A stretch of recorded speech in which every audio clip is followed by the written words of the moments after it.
जो कुछ भी हमने अपने पूर्वजों के लिए श्रद्धापूर्वक अर्पित करते हैं, अन्न के रूप में, जल के रूप में, किसी भी पदार्थ के रूप में, वह उन तक अवश्य पहुंचता है। अब कुछ लोग प्रश्न करते हैं कि कैसे पहुंचता है, वो तो अभी उनका शरीर तो है नहीं, भौतिक शरीर तो है नहीं, और हमें ये भी नहीं पता कि उनका पुनर्जन्म हो चुका है या नहीं, वो किस रूप में, किस लोक में है, हमें ये भी नहीं पता।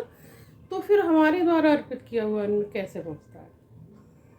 तो देखिए, ऊर्जा से बना हुआ संसार है ये, या विभिन्न प्रकार की ऊर्जाएं हैं।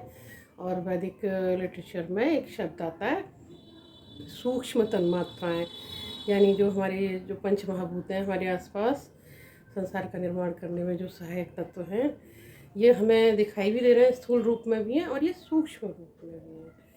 तो जो कुछ भी आप अन्न, जल या पदार्थ के रूप में अपने पूर्वजों को अर्पण करते हैं, वह उनको सूक्ष्म रूप में मिलता है।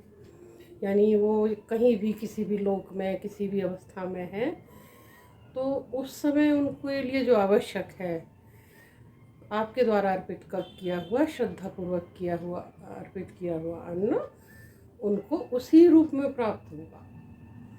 जैसे मान लीजिए, मान लें उदाहरण के लिए, है ना, कि कोई किसी का कोई भी व्यक्ति, कोई पूर्वज उनके अब शेर के रूप में, तो फिर शेर का जो आहार है वो उन्हें उसी रूप में प्राप्त होगा।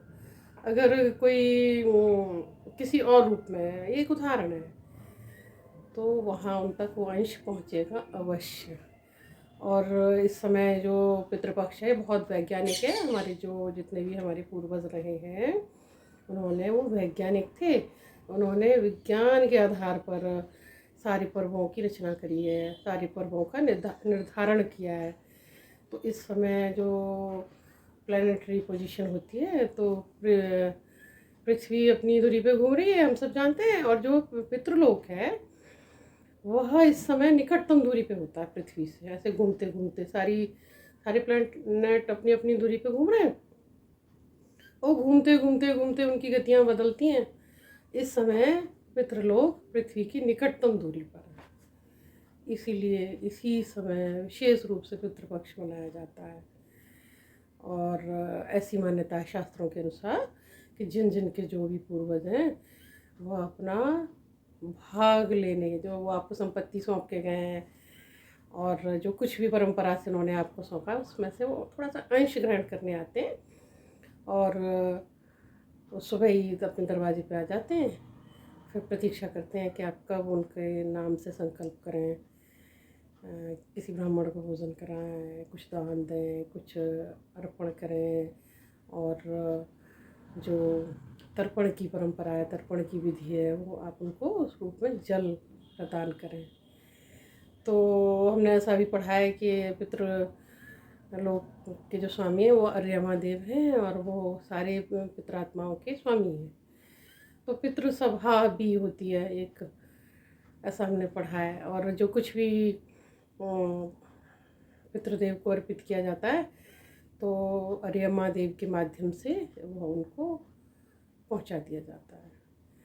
और वैसे तो मध्याह्न काल है ना, अपराह्न काल समय श्राद्ध का, लेकिन श्रद्धा के द्वारा अर्पित किया हुआ कोई भी अन्न, कोई भी जल उनको प्राप्त अवश्य होता है। तो ऐसा भी कहा जाता है कि जो लोग इस कार्य को नहीं करते, तो उनके पूर्वजों ने उनसे निराश होके और भूखे प्यासे पितृलोक को लौट जाते हैं, और फिर वो उन्हें शाप दे देते हैं, और जो तृप्त होके जाते हैं वो आशीर्वाद दे देते हैं, तो उनकी संतति फलती फूलती है। ऐसी मान्यता है, सनातन धर्म में ऐसी मान्यता है। तो श्रद्धापूर्वक जो कुछ भी अर्पित किया जाए वही श्राद्ध है।